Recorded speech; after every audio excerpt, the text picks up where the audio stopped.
नमस्कार, स्वागत है आपका TV9 भारतवर्ष के स्पेशल शो में। आपके साथ मैं हूं सुमेरा खान। मेरे साथ मौजूद हैं मेरे सहयोगी गौरव, सुरभि, समीर और प्रीति। शुरुआत करते हैं इस वक्त की बड़ी खबर के साथ जो हरियाणा से आ रही है। हरियाणा सीएम ऑफिस को उड़ाने की धमकी सामने आई है। चंडीगढ़ पुलिस को एक थ्रेट कॉल के जरिए ये धमकी दी गई। हरियाणा सचिवालय और सीएम रेजिडेंस की घेराबंदी कर तलाशी जारी है। बॉम्ब डिस्पोजल स्क्वाड मौके पर तैनात कर दिया गया है। एक फोन कॉल के जरिए ये थ्रेट दी गई थी, जिसके बाद हरियाणा सचिवालय की सुरक्षा को बढ़ाया गया है, घेराबंदी की गई है। साथ ही सीएम रेजिडेंस, जो सीएम का आवास है, वहां पर भी तलाशी ली जा रही है। तो दोनों ही जगह सीएम रेजिडेंस के साथ साथ सचिवालय की इस वक्त तलाशी चल रही है। यहां पर सुरक्षा घेरा बढ़ाया गया है। बॉम्ब डिस्पोजल स्क्वाड भी यहां पर पहुंच चुका है।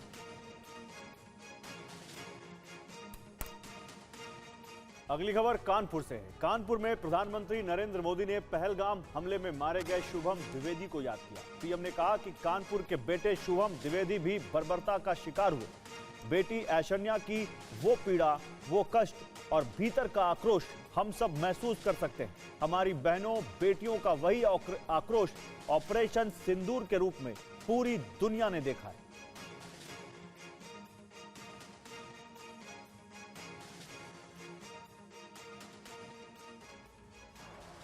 पहलगाम के कायरना आतंकी हमले में हमारे कानपुर के बेटे शुभम द्विवेदी ने भी इस बर्बरता का वो शिकार हुए। बेटी ऐश्वर्या की वो पीड़ा, वो कष्ट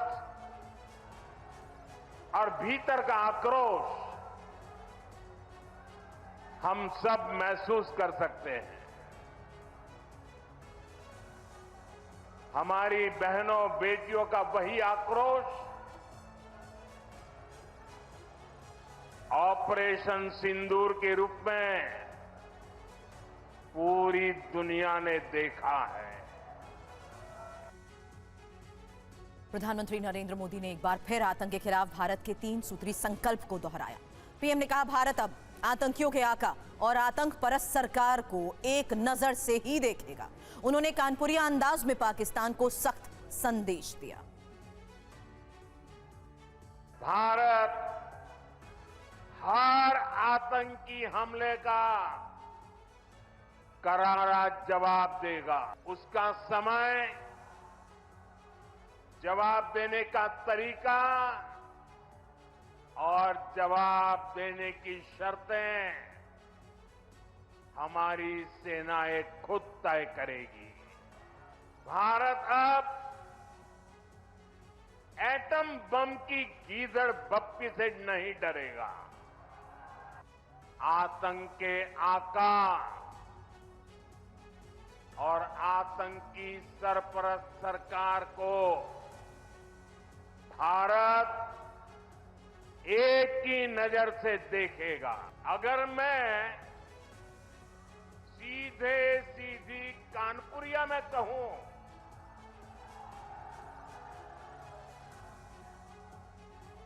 तो दुश्मन कहीं भी हो, हाँक दिया जाएगा। और बिहार दौरे के बाद यूपी के कानपुर पहुंचे प्रधानमंत्री मोदी से पहलगाम हमले में मारे गए शुभम द्विवेदी की पत्नी ऐश्वर्या ने मुलाकात भी की। ऐश्वर्या के साथ शुभम द्विवेदी का पूरा परिवार मौजूद था। क्या पीएम मोदी ने उनसे कहा, आपको सुनाते हैं। ये लड़ाई और बड़ी है और चलेगी। और पर्सनली उन्होंने मुझसे इस पूरी ये जो इंसिडेंट था उससे रिलेटेड पूछा कि क्या हुआ, कैसे हुआ, कितने बजे, सारी चीज़ें जो इन्फॉर्मेशन थी। बाकी वो सब खुद जानते थे। वो खुद, मुझे लगता है वो सभी के ऊपर उन्होंने नज़र रखी है। मैं कहाँ से हूँ या फिर ये फैमिली के बारे में, शुभम क्या है, सब जानते थे। सब उन्हें ऑलरेडी। प्रधानमंत्री ने आपसे ये भी बोला कि जो लड़ाई है टेररिज्म के अगेंस्ट, वो भी खत्म नहीं हुई है। बिल्कुल, उन्होंने सबसे पहले ये बोला कि लड़ाई लंबी है और अभी चलेगी।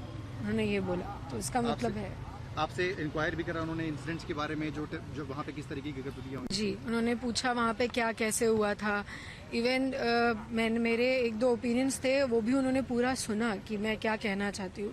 तब मैंने उनसे कहा कि मुझे लगता है कि वो इंटरनली हिंदू मुसलमान को अलग करना चाह रहे हैं, शायद इसलिए वो आए थे, या फिर कश्मीर में चीज़ें सही हो रही थी, वो उसे ख़त्म करना चाहते थे इसलिए आए थे। उन्होंने सुना और एक्नॉलेज किया इस फैक्ट्स को। और गृह मंत्री अमित शाह जम्मू कश्मीर के पुंछ में उस गुरुद्वारे में गए जहां पाकिस्तान ने गोलीबारी की थी। यहां उन्होंने लोगों से मुलाकात की और उन्हें सुरक्षा का भरोसा दिया। जम्मू कश्मीर पहुंचे गृह मंत्री ने आज पाकिस्तानी गोलाबारी से प्रभावित लोगों से मुलाकात की और उनका दुख दर्द साझा किया। पाकिस्तान की गोलीबारी से प्रभावित लोगों की सुध लेने के लिए अमित शाह पुंछ गए। यहां उन्होंने पाकिस्तान की गोलीबारी से प्रभावित लोगों से मुलाकात की। पाकिस्तान के हमले से प्रभावित हुए सिंह सभा गुरुद्वारे पर जाकर मत्था भी टेका। इसके बाद अमित शाह ने पुंछ में गीता भवन मंदिर का दौरा किया, पूजा अर्चना की। पाकिस्तान की ओर से हुई गोलीबारी में मंदिर को हुए नुकसान का उन्होंने निरीक्षण भी किया। पुंछ के लोगों से उन्होंने कहा कि आपके परिवार को जो नुकसान हुआ, इसमें आपके साथ पूरा देश चट्टान की तरह खड़ा है। गुरुद्वारा साहब में, मंदिर में और जो यहाँ पे नुकसान हुआ उन परिवारों से मिलकर जो उनको हौसला अफजाई की। वहीं ये बताया कि जब देश पे कोई बनाता है तो देश के लोग जैसे एकजुट, आप देखिए कैसा माहौल है। पूरे देश के लोगों ने यहाँ पे पुंछ में उनको आश्वासन दिलाया कि हम भारतीय सेना के साथ हैं, भारतीय सरकार के साथ हैं, हम देश के प्रधानमंत्री मोदी जी के साथ हैं, हम गृह मंत्री जी के साथ हैं। ये जो जज्बा था पुंछ का, मैं इस जज्बे को सलाम करता हूँ। ऐसी शेलिंग यहाँ पे हुई है कि 47 के बाद कभी देखी नहीं किसी ने, और फिर भी इतने जज्बे में थे। मैं इनको सलाम करता हूँ।